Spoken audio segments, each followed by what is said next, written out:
किस लगन के लिए कौन सा योग कारक है? जी। और एक और टर्म जो बड़ा सुनने में आता है, स्विच वर्क। अच्छा। है तो इंग्लिश टर्म, हाँ। पर ये क्या है? फिर हम बात करते हैं, जब दोषों की बात हो जाती है फिर जी। आती है दशाओं की बात। जी। कहते हैं ये सूर्य की दशा चल रही है, ये मंगल केतु की दशा चल रही है, जी। ये क्या चीज है? जिन्होंने कृष्ण का दर्शन नहीं देखा है, पाश्चात्य संस्कृति के लोग, वो प्रेम की परिभाषा नहीं जानते हैं। वो श्री कृष्ण और राधा के प्रेम की संज्ञा नहीं जानते हैं, वो नहीं जान पाएंगे। शादियों आदि का टाइम बड़ा कॉमन आ जाता है मांगलिक दोष, जी। जी। कि भाई ये लड़की मांग ले है, कभी ये लड़का मांग ले है, जी। शादी नहीं हो सकती। जी। तो आजकल लव मैरिज का टाइम है, तो आजकल तो लोग मांगलिक देखते भी नहीं है। जी। जी। पर ये है क्या, मांगलिक दोष होना या मंगल दोष होना? जी। जी। ये क्या है आपके दिमाग में, या आपकी सोच के हिसाब से माइथोलॉजी और हिस्ट्री में डिफरेंस क्या है? एस्ट्रोलॉजी जब हम बात करते हैं, या मैं भी कभी जब कुंडली दिखाने जाता हूँ, तो बात होती है योग की। जी। क्या कुंडली में योग है, अच्छा योग है, बुरा योग है? जी। ये योग है क्या? पहले आप मुझे बताइए, आपके दिमाग में या आपकी सोच के हिसाब से माइथोलॉजी और हिस्ट्री में डिफरेंस क्या है?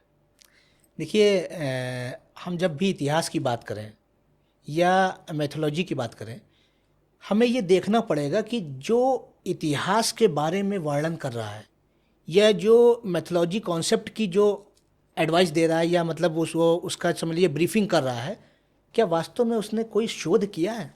क्या मतलब वो उसके मूल तक पहुंचा है?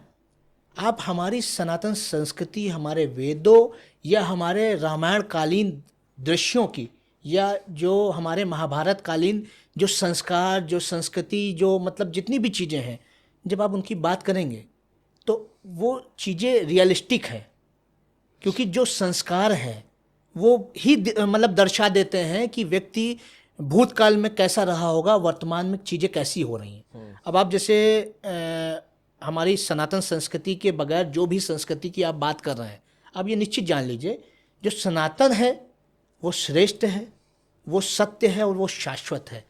अन्य जगह आप पाखंडों से भरी उनके जो भी मतलब धार्मिक स्थान मैं नहीं कहूँगा, या उनके जो केंद्र बिंदु है, वहाँ आप पाखंडवाद पाएंगे। हमारे यहाँ कोई पाखंड नहीं है। हमारे यहाँ बताया गया है कि सनातन संस्कृति है क्या।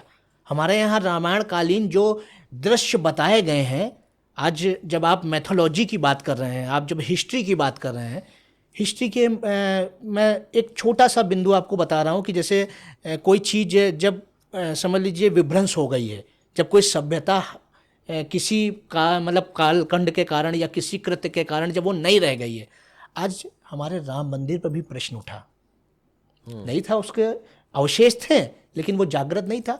अब आपके पूर्वजों का, जहाँ पे आपके पूर्वज रहते होंगे, किसी आप पंजाब में, बिहार में, बंगाल में या दिल्ली में, आपकी 3 मंजिली या 2 मंजिल बिल्डिंग होगी, बहुत बड़ा घर होगा जहाँ लकड़ी के नक्काशी किए हुए खंबे होंगे।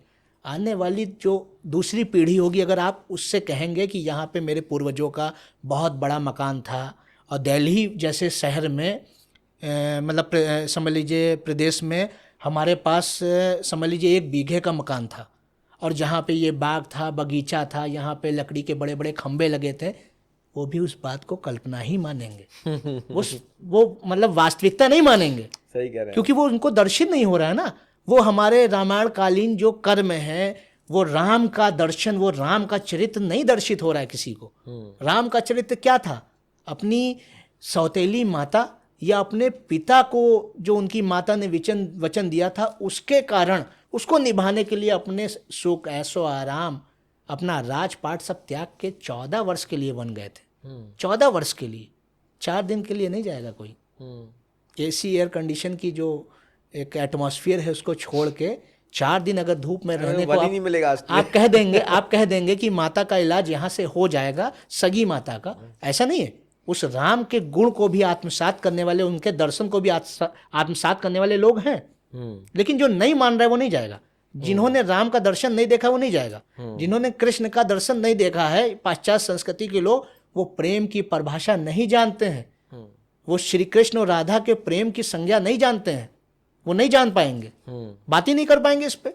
जो पाश्चात्य संस्कृति हैं, इसका भी टॉपिक अभी बीच में आपने कहा कि उनकी संस्कृति के बारे में या उनको लेकर बात जो बताई, वहाँ प्रेम नहीं है, सिर्फ आकर्षण है।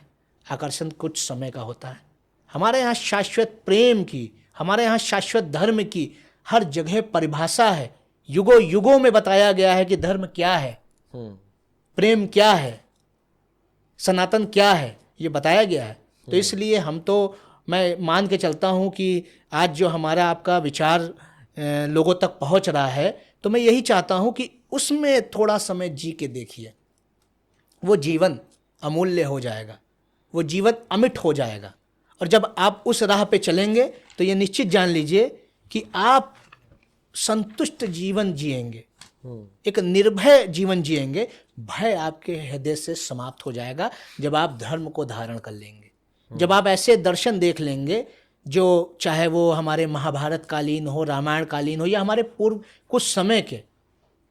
तो ये चीज़ें हैं, और वो चीज़ें हमको प्राप्त हमारे वेदों से हुई हैं, हमारे संस्कृति से हुई है, और हमारे चाहे मतलब जो भी चीज़ें हैं वो हमको एक कुलीन व्यवस्था देती हैं, और इसी के बेस पे हमारी एस्ट्रोलॉजी खड़ी है। सबसे बड़ी दिक्कत यह है कि लोगों ने पढ़ना छोड़ दिया। जी मैं भी कुछ दिन पहले रामायण पढ़ रहा था। जी तो हम जो रामायण पढ़ते हैं या हम देखते हैं वो शुरुआत होती है राम से और ख़त्म हो जाती है रावण पे। जी पर अगर आप उसको पढ़ने जाओ तो उसके अंदर इतना कुछ है जो आपको बताता है कि कितने जन्मों पहले से राम और रावण का युद्ध तय था। जी कि रावण ने कुबेर पे हमला करके सोने की लंका जीती। ये आज भी लोगों को नहीं पता जी, कि सब सोचते सोने की लंका रावण की है। जी सोने की लंका कुबेर की थी। जी कुबेर ने सोने की लंका बनाई थी जो रावण ने उसको हराकर जीती थी। जी लोग ये भी नहीं जानते कि कुबेर कौन है। कुबेर पार्वती जी के भाई लगते हैं। मतलब इतना कुछ है हमारी संस्कृति में जो आप जब पढ़ते हो तब आपको पता चलता है कि ये सब भी था, पर लोगों को पता नहीं है। या लोग ये नहीं जानते, लोग कहते हैं रावण तो बहुत बुरा आदमी था, राक्षस था।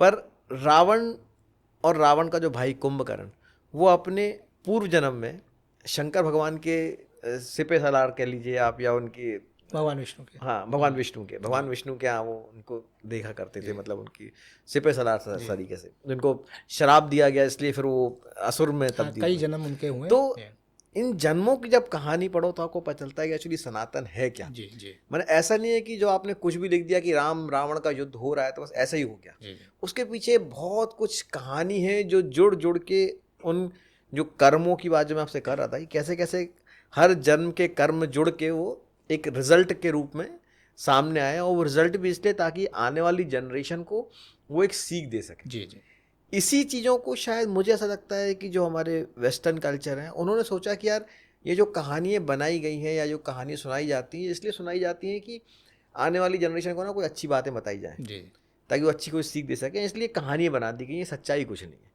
इसलिए उन्होंने जो वर्ड दे दिया वो एक माइथोलॉजी वर्ड दे दिया। पर हम जो कि इसको ज़्यादा डिटेल में जानते हैं या अपने पूर्वजों से सुनते आ रहे हैं, हम जानते हैं कि ये कहानियाँ नहीं है, ये सच्चाई है जो हमारे धर्म की है, हमारे सनातन की है। जी खैर वापस आते हैं आपके मेन एस्ट्रोलॉजी वाले टॉपिक पे। जी तो एस्ट्रोलॉजी जब हम बात करते हैं, या मैं भी कभी जब कुंडली दिखाने जाता हूँ तो बात होती है योग की। जी क्या कुंडली में योग है, अच्छा योग है, बुरा योग है, जी ये योग है क्या? पहले आप मुझे बताइए। देखिए, सबसे पहले मैं ज्योतिष से संबंधित आपसे मतलब मैं इस वार्ता से शुरुआत करता हूँ। वास्तव में ज्योतिष शब्द का जो पहला अक्षर कह लेंगे या जिससे शुरुआत होती है वो ज्योति से होती है। ज्योति आप जानते हैं, ज्योति का अर्थ क्या होता है। तो वो ज्योति जो हमारे जीवन का समूल अंधकार या अहंकार का नाश कर दे, वो ज्योतिष है। और ज्योतिष के में जो मतलब जब हम योगों की बात करेंगे तो योग वो हैं जो हमारे संचित कर्म या हमारा जो प्रारब्ध था उसमें जो हमारे एक बेस्ट कंडीशन हो। मतलब हमने बहुत अच्छा कोई संचित कर्म लेके हम बैठ गए, हमारे पास अच्छा बैंक बैलेंस जो ट्रांसफ़र हुआ है इस जन्म के लिए, वो हमारे योगास हैं। और वो योग ही हमको एक बेहतर जीवन, एक बेहतर व्यक्तित्व, एक बेहतर परिवेश और या बेहतर कर्म हमको देते हैं। और जब व्यक्ति को एक कहते नहीं कि एक बैंक बैलेंस आपके पास है तो व्यक्ति निश्चिंत रहता है कि अगर कभी कोई ऐसी कैलेमिटीज़, कोई विपदाएं, कोई समस्याएं, कोई संकट हमारे जीवन में आता है तो उसका हम उपयोग करेंगे। जैसे व्यक्ति को मानिए कोई एक अच्छा योग मिला हुआ है तो उस योग के सहारे, जैसे कोई दंडी है, कोई दंड है, तो उसके सहारे अगर कोई ऐसा मतलब खराब रास्ता है तो उस मतलब उसके माध्यम से वो उस रास्ते को पार करता चला जाएगा। वास्तव में ये योग है। उन योगों से कुंडली निखर जाती है, व्यक्तित्व निखर जाता है, और व्यक्ति अपने समाज में, अपने मतलब समझ लीजिए परिवार या अपने देश, संपूर्ण देश कह सकते हैं, उसमें व्यक्ति अमिट छाप छोड़ देता है। ये योगास है और ये तमाम प्रकार के होते हैं। आप ये मान के चलिए, मेरी रिसर्च टीम ने मुझे दिए हैं जी जी बहुत सारे योगों के नाम। जी जी तो मैं चाहूंगा आप मुझे एक एक करके बिल्कुल, योगों के आप बारे में पूछिए, मैं बताएं, सभी के बारे में बताता हूँ तो आपको। शायद ऑडियंस को भी, जो कई पंडित जी लोग कभी किसी योग का नाम बोल जी देते हैं, जी शायद उनको इन्फॉर्मेशन मिल पाएगी क्या इस बिल्कुल योग का मतलब क्या है। जी जी। तो उसमें सबसे पहला जो योग मैं देख सकता हूँ वो है पंच महापुरुष योग। देखिए, वास्तव में ये एक राजयोग, इसको मतलब राजयोग की संज्ञा दी गई है। जो पंच महापुरुष योग है वो समझ लीजिए 5 ग्रहों से अलग अलग प्रकार से बनता है। एक, मैं सबसे अगर पहले मतलब किसी ग्रह की बात करूं तो बृहस्पति देव, जब भी आपकी जो जन्म लग्न कुंडली होती है उसके जो केंद्र भाव होते हैं, केंद्र भाव अर्थात पहला, चौथा, 7वां और 10वां, इन 4 भावों में जब देवगुरु बृहस्पति अपनी उच्च राशि या स्वयं की राशि, उच्च राशि जो है उनकी कर्क है और स्वयं राशि जो है वो उनकी मीन और धनु है, जब इन चारों भावों में वे जाकर विराजमान हो जाते हैं तो वह हंस नामक पंच महापुरुष योग बना देते हैं। ये पंच महापुरुष में से एक योग है, हंस नामक पंच महापुरुष योग। तो ऐसा व्यक्ति अद्भुत ज्ञानी होता है, स्वाभिमानी होता है, और ये मान के चलिए कि गुरुओं की, जो भी मतलब ज्ञान देने वाले हैं, वो चाहे आपके बॉस हो सकते हैं, आप जिस कंपनी में काम करते हैं, या आप जहाँ से शिक्षा ले रहे हैं वो आपके गुरु हो सकते हैं, या आपकी माता गुरु के रूप में हो, पिता, जो भी मतलब जो ज्ञान देने वाले हैं, जीवन को एक अच्छे उत्तरार्ध की ओर ले जाने वाले हैं, उनसे उनको सम्मान भी मिलता है। उसी के माध्यम से व्यक्ति ख्याति भी प्राप्त करता है। कोई व्यक्ति आपने देखा होगा कि नहीं बहुत अच्छे परिवार से है, नहीं बहुत अच्छा मतलब दिखने में, जो बाहरी कहते नहीं कि आजकल की संस्कृति दिखने का बड़ा मतलब क्रेडिट लेना चाहती है कि बहुत सुंदर दिख रहे हैं, उसका ज्ञान अद्भुत होता है। जब भी किसी हंस नामक पंच महापुरुष योग में व्यक्ति का जन्म होगा तो एक राजयोग है। इस योग को एक दंड मतलब समझ लीजिए उसको मिला हुआ है।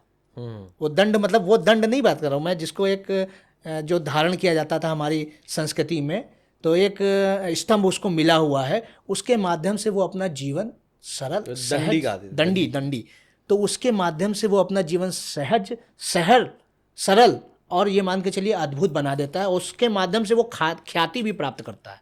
वैसे दूसरा योग है शश नामक पंच महापुरुष योग। जो शश नामक पंच महापुरुष योग है वो शनि के द्वारा निर्मित होता है। जब भी शनि देव आपकी जन्म लग्न कुंडली में प्रथम, चतुर्थ, सप्तम या 10वें भाव में उच्च के होकर, या अपनी स्वराशि, जैसा कि उच्च तुला राशि में जब शनि देव बैठते हैं तो उच्च की राशि में हो जाते हैं, और स्वराशि उनकी कुंभ और मकर है, उसमें जाकर वो जब विराजमान हो जाते हैं तब शश नामक पंच महापुरुष योग की उत्पत्ति होती है। यह भी एक राजयोग है। ऐसा व्यक्ति कर्म योगी की भांति होगा। वो ज़्यादा भाग्य पे या चीज़ों पे भरोसा नहीं करेगा। अब आप कहेंगे एस्ट्रोलॉजी मतलब भाग्य, नहीं, वो एस्ट्रोलॉजी का मतलब वो जो चीज़ें ज्योतिषीय गणना के आधार पे आपको मिली हुई हैं, वो मिल गया, अद्भुत कर्म उसको मिल गया, वो अर्जुन की भांति होगा। वो अपने कर्मों पे विश्वास करेगा। कोई भी विपदा है, समस्या है, संकट है, नहीं लेना देना, उसको अपने कर्म करने हैं और उस कर्म के माध्यम से उसको फर्श से अर्श तक पहुंचना है, और उसी के माध्यम से वो समाज में सुख, सुविधा, धन, पद, प्रतिष्ठा, सम्मान आदि प्राप्त करता है। ये शश नामक पंच महापुरुष योग के लक्षण हो गए। अच्छा। तीसरा तीसरा पंच महापुरुष योग जो है वो आपका ये मान के चलिए हंस और शश के बाद हम बात करते हैं रोचक नामक पंच महापुरुष योग। ये रोचक नामक पंच महापुरुष योग मंगल से बनता है।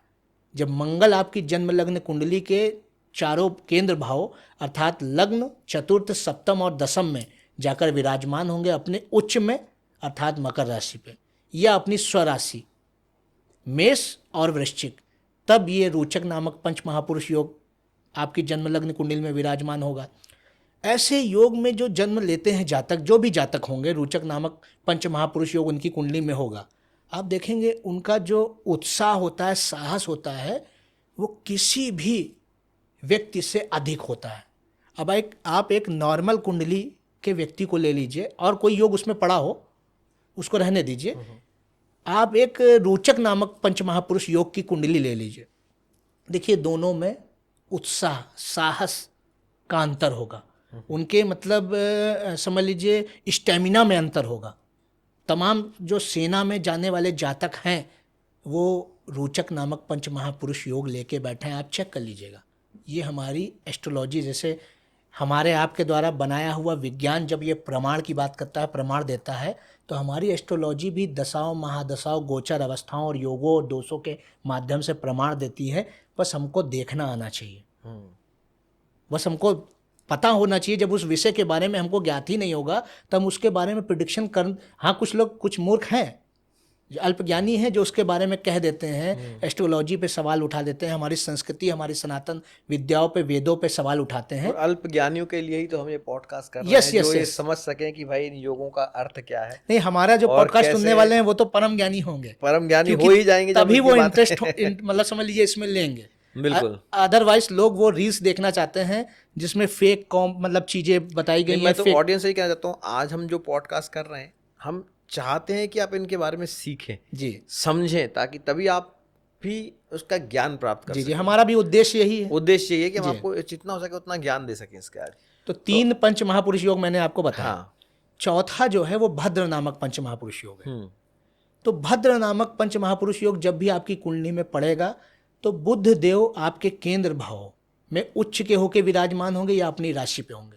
अब बुध देव अपनी ही राशि पे उच्च के हो जाते हैं, तो या तो मिथुन राशि, थोड़ा समझाने के लोगों को, जो हमारे ग्रह हैं उनकी खुद की भी एक राशि होती है, और जब वो किसी स्थान पर बैठते हैं और वो स्थान भी अगर उन्हीं का स्थान है जी, और उन्हीं की राशि है तो उच्च हो जाते हैं, मतलब ऊपर हो जाते हैं, उच्च हो जाते हैं। मतलब हर ग्रह अपनी ही राशि पे उच्च का नहीं होता है। जैसे अब सूर्य है वो मंगल की राशि पे उच्च का होगा, शनि है वो शुक्र की राशि पे उच्च का होगा, अच्छा। देवगुरु बृहस्पति चंद्रमा की राशि पे उच्च के होंगे।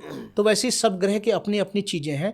हम जैसे भद्र नामक पंच महापुरुष योग की बात कर रहे हैं, तो भद्र नामक पंच महापुरुष योग में बुध ग्रह वो अपनी राशि पे हो, मिथुन राशि पे, या अपनी दूसरी राशि पे। बुध खाली एक ऐसे ग्रह हैं जो अपनी दूसरी राशि पे जाके उच्च के हो जाते हैं। मेरी राशि मिथुन है जी, तो अगर मेरी राशि पे कौन से ग्रह, कौन से उसमें हमने बोला, बुध हो गए, और कौन से खाने में, जो 12 खाने, मतलब वो 4 भावों में, मतलब जो आपके केंद्र भाव हैं, लग्न, केंद्र भाव में अगर, हाँ, लग्न, चतुर्थ, सप्तम और दसम भाव। अच्छा। अब ये मैं बता भी दे रहा हूँ, निश्चित तौर पे आप यहाँ पॉडकास्ट कर रहे हैं, आप समझ लीजिए साहित्य से जुड़े हुए हैं, आप एक कवि भी हैं और आपने कई सारी पुस्तकें में, जैसा आपने बताया, लिखी हुई हैं।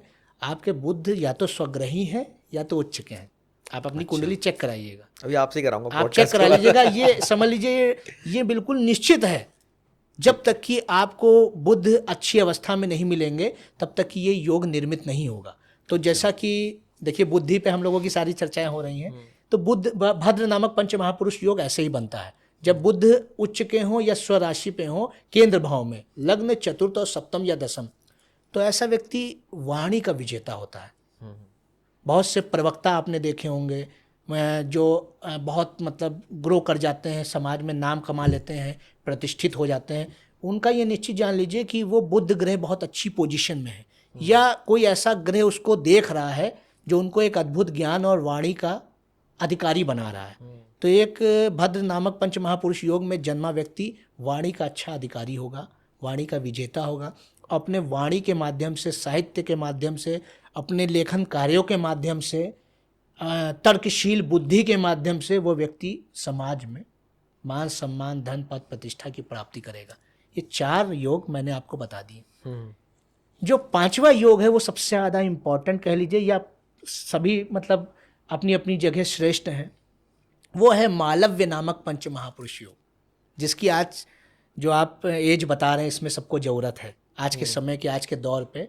वो शुक्र से बनता है। शुक्र जब अपनी जन्मलग्न कुंडली में स्वराशि वृष और तुला और उच्च राशि मीन में जाकर केंद्र भाव में लग्न, चतुर्थ, सप्तम और दसम में जाके विराजमान होते हैं, तब मालव्य नामक पंच महापुरुष योग बनता है। इस योग में जन्मा जातक पहली बात तो उसके अंदर लग्जरी को लेके बहुत मतलब एक अलग भावना होगी, वो लग्जरी लेने के लिए ही पैदा होगा। और वो अपने सौंदर्य के माध्यम से, अपने आकर्षण के माध्यम से, अपने ये मान के चलिए कि शुक्र के जितने भी तत्व हैं उसके कारण वो अपनी सारी इच्छाओं की पूर्ति कर लेगा और वह व्यक्ति महत्वाकांक्षी अवश्य होगा। इन योगों से ये चीजें मिल रही हैं।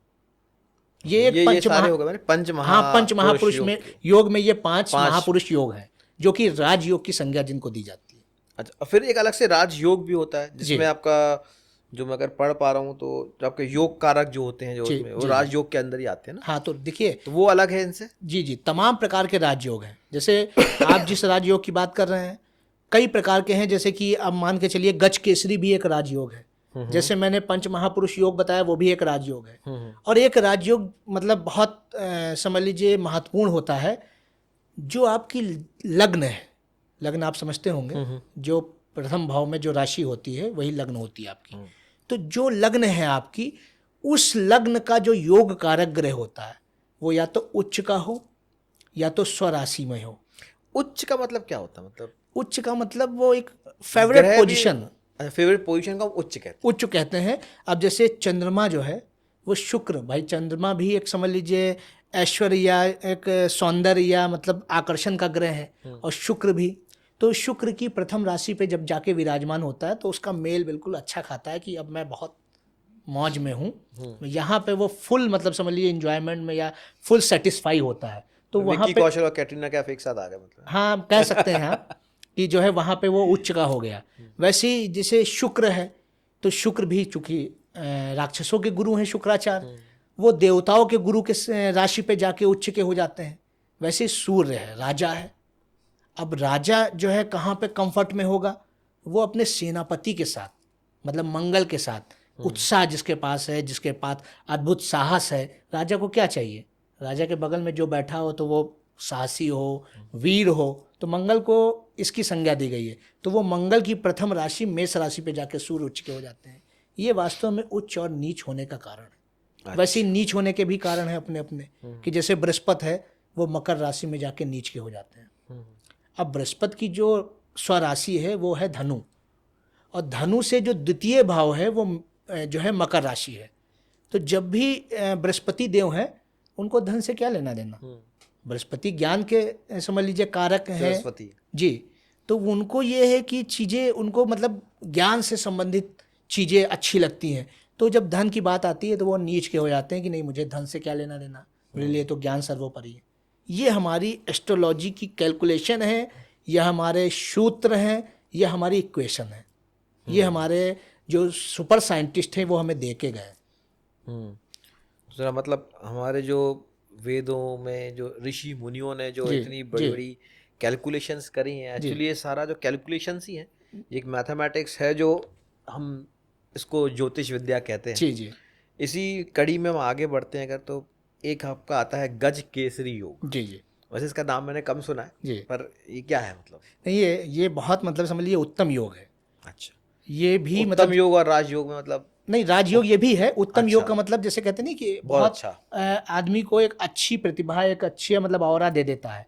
जब भी मतलब समझ लीजिए आपकी जो जन्म लग्न कुंडली के 12 भाव होते हैं उसमें जब कोई केंद्र या त्रिकोण भाव में कोई योग निर्मित होता है तो वो बहुत अच्छे रिजल्ट देता है। मतलब वो समझ लीजिए 80% वर्क करेगा, और 100% तब करता है जब वो किसी खराब ग्रह के द्वारा दृष्टि ना हो उस पर पड़ रही हो। तो उसी प्रकार जैसे ये गज केसरी योग है, जब वो केंद्र भावों में प्रथम, चतुर्थ, सप्तम और दशम में चंद्रमा और गुरु एक साथ विराजमान होते हैं तब भी गज केसरी बनता है। या गुरु से चंद्रमा केंद्र भाव यानी मतलब चतुर्थ, लग्न, सप्तम या दशम में बैठा हो, या गुरु से चंद्रमा मतलब दोनों भी बैठे हों कहीं, तो ये मान के चलिए तब भी गज केसरी बनेगा। और अन्य भावों में जैसे द्वितीय भाव हो गया, छठा भाव हो गया, तृतीय भाव हो गया, अष्टम हो गया, ये मान के चलिए द्वादश हो गया, तब भी योग ये मान के चलिए गज केसरी ही निर्मित हो रहा है। जब भी कहीं गुरु चंद्रमा साथ साथ बैठेंगे गज केसरी बन जाएगा, लेकिन वो थोड़े से कम रिजल्ट देगा, कम स्ट्रांग होगा। ये चीज़ होती है। अब ऐसा योग मतलब गज केसरी के बारे में अगर मैं थोड़ा सा एक्सप्लेन करूं तो गज और केसरी, गज हाथी को कहते हैं और दूसरा शेर सिंह को कहेंगे। अब दोनों का मेल हो जाए कि पास साहस है, बुद्धि है। भाई शेर को जंगल का राजा किस लिए कहते हैं? अपनी यूनिक टेक्निक या साहस के बल पे, और हाथी के पास ताकत है। तो ऐसा व्यक्ति जो होता है वो जिस भाव में गजकेसरी निर्मित होगा उसके माध्यम से ख्याति प्राप्त करेगा।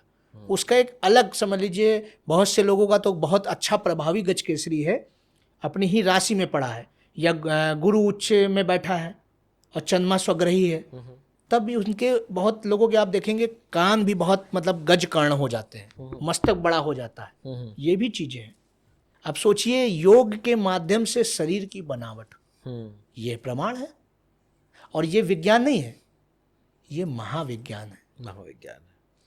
तो ये कर्माधिपति योग, धर्माधिपति योग। जी जी। तो वैसे ही एक ये भी एक बहुत बड़ा राजयोग है। इसको कर्माधिपति धर्माधिपति राजयोग कहते हैं। जो आपकी जन्म लग्न कुंडली है उसमें जो धर्म का भाव है 9th हाउस, वो आपका उसमें जो उस भाव का जो स्वामी होता है वो आपका धर्माधिपति हो गया। और 10th हाउस जो आपका कार्य क्षेत्र या कर्म का जो स्वामी है वो कर्माधिपति, मतलब कर्म का अधिपति। तो जब भी कर्माधिपति धर्माधिपति जो स्वामी है वो जाके किसी भाव में युति बनाएगा या इन्हीं दोनों भाव में युति बनाता है, तब भी राजयोग निर्मित होता है। और चतुर्सागर योग, चतुर्सागर योग की अपनी अलग विशेषता है। जैसे गांधी जी का हुआ करता है, मेरे रीडर्स ने लिखा है इसमें। जी जी जी। और राधिका मर्चेंट दोनों। हाँ, राधिका मर्चेंट के भी देखिए अभी उसकी शादी हुई कितनी धूमधाम से, चारों तरफ पूरा समझ लीजिए भारत छोड़िए वैश्विक स्तर पे कोई ऐसा नहीं है।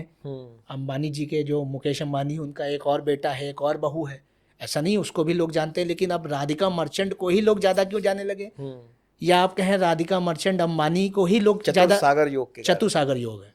तो जो ये योग है ये आपके केंद्र भाव, जो मैंने लगातार कई सारे योगों में बार बार कहा, त्रिकोण और केंद्र का महत्व है। अब आपके केंद्र भाव मतलब लग्न, चतुर्थ, सप्तम और दशम में जब शुभ ग्रह या कोई ग्रह जो भी होते हैं वो विराजमान होते हैं, 9 ग्रह में से 4 ग्रह विराजमान हो जाएं तो चतुर्सागर योग, मतलब चारों प्रकार से उसको ख्याति प्राप्त होती है। धनी भी होगा, बुद्धिमान भी होगा, आकर्षित भी होगा और धार्मिक भी होगा। जो आप सारे गुण आप देख लेंगे। भाई गांधी जी के अंदर भी एक अच्छी भावना थी, राष्ट्र के प्रति तो उनकी भावना थी, धर्म की भावना राष्ट्र के प्रति थी। कर्मकांडी भी थे, अपना वो उन्होंने नारा भी दिया कि अपना स्वयं कार्य अपने हाथ करना चाहिए। ज्ञानी भी थे और धन उनके चारों तरफ था, जिससे कह देते समझ लीजिए जो प्रथम प्रधानमंत्री हो या जिस मतलब समझ लीजिए गवर्नमेंट के द्वारा भारत दैट टाइम समझ लीजिए कह सकते हैं गुलामी अवस्था, मुझे कहते अच्छा नहीं लगता है, लेकिन वो अवस्था में था, तब भी वो भी उस दौर के भी लोग उनकी बात मानते थे। तो ये ओज था, ये तेज था, ये योग प्रदान करते हैं। फिर महाभाग्य योग क्या होता है? महाभाग्य योग आपकी कुंडली में मतलब अलग अलग प्रकार से बनता है। जैसे कि ये स्त्री जातक की कुंडली में अलग होगा और पुरुष जातक की कुंडली में अलग होगा। जब भी किसी पुरुष जातक की कुंडली में जो लग्न होती है, लग्न का स्वामी जो है, जैसे लग्न आपकी 1 है, 3 है, 5 है, 7 है, 9 है, ठीक है, तो ये हो गई विषम लग्न। तो विषम लग्न होनी चाहिए और सूर्य और चंद्रमा विषम राशि पे बैठे होने चाहिए, मतलब विराजमान होने चाहिए। वो इन्हीं मतलब विषम राशियों पे विराजमान हो, प्लस उसका जन्म दिवा हो, मतलब दिवस में जन्म होना चाहिए। तब पुरुष जन्म लग्न कुंडली जो होती है वो महाभाग्य योग कुंडली होती है। उसकी जन्म लग्न कुंडली में महाभाग्य योग निर्मित होता है। इसी के विपरीत स्त्री जातक की कुंडली में यह अलग प्रकार से निर्मित होता है। जब भी किसी स्त्री जातक की कुंडली में समराशि की लग्न हो, समराशि अगर बोलो तो 2-4 मतलब 2-4 संख्या जो हम लोगों की न्यूमरोलॉजी मतलब है, तो 2, 4, 6, 8, 10 या 12 ये हम लोगों की जो है विषम राशियां हो गई। तो ये जो मतलब सम राशियां हो गई, तो ये जो सम राशि में लग्न हो, सम राशि की लग्न हो, सम राशि में चंद्रमा और सूर्य विराजमान हो और उसका जन्म रात्रि में हो, तो स्त्री जातक की जन्म लग्न कुंडली में महाभाग्य योग बनेगा। अब महाभाग्य जब नाम दिया गया है तो आप समझ सकते हैं भाग्य बहुत बड़ा होगा, उसके एफर्ट बहुत अच्छे होंगे, उसके जो मतलब समझ लीजिए लोगों का उसके प्रति आकर्षण होगा वो बहुत अलग होगा। तो ये सारी चीज़ें हैं, ये सारे योगास हैं हमारे। ऐसे जो अष्टम लक्ष्मी योग है तो मतलब इसमें अष्टलक्ष्मी। लक्ष्मी का बहुत ज्यादा जी जी प्रभाव होता होगा, मतलब पैसा बहुत रहता होगा जी इनके जी। पास। देखिए अष्टलक्ष्मी योग की एक अलग कंडीशन है। हम्म, अष्टलक्ष्मी योग में जो आपकी 9 ग्रहों में जो छाया ग्रह कह लें या राहु, सभी जानते हैं, दर भी जाते हैं उसी के नाम से। राहु और केतु। हाँ, राहु केतु। तो राहु जो है 6th हाउस में होना चाहिए, और केंद्र भाव मतलब 4th 7th 10th और 1st, ये चारों केंद्र भाव में से कहीं पर भी बृहस्पति विराजमान हो और राहु आपके 6th हाउस में हो, तो उस व्यक्ति की कुंडली में अष्टलक्ष्मी योग बनेगा ही बनेगा। और वो व्यक्ति जब भी राहु की महादशा अंतरदशा से गुजरेगा तो वो वहाँ पर राहु कार्य करते हैं, 8 प्रकार से लक्ष्मी आपको प्रदान करेंगे। मतलब धनाढ़ भी होता है ऐसा व्यक्ति, और तमाम जो समुद्र मंथन था उसी में से लक्ष्मी लक्ष्मी जी 14 रत्नों में से एक रत्न का भी लक्ष्मी। लक्ष्मी जी कही जाती हैं। तो ये मान के चलिए जो ये अष्टलक्ष्मी योग है ये उसी माध्यम से बनता है जब राहु 6ठे भाव में और देव गुरु बृहस्पति आपके केंद्र भाव में, जो धन देने के हैं, मतलब जो धन के दायक हैं, धन से वो कंफर्ट नहीं रहते हैं मगर वो दायक हैं, तो वो जब बैठ जाते हैं तो ये अष्टलक्ष्मी योग बन जाता है।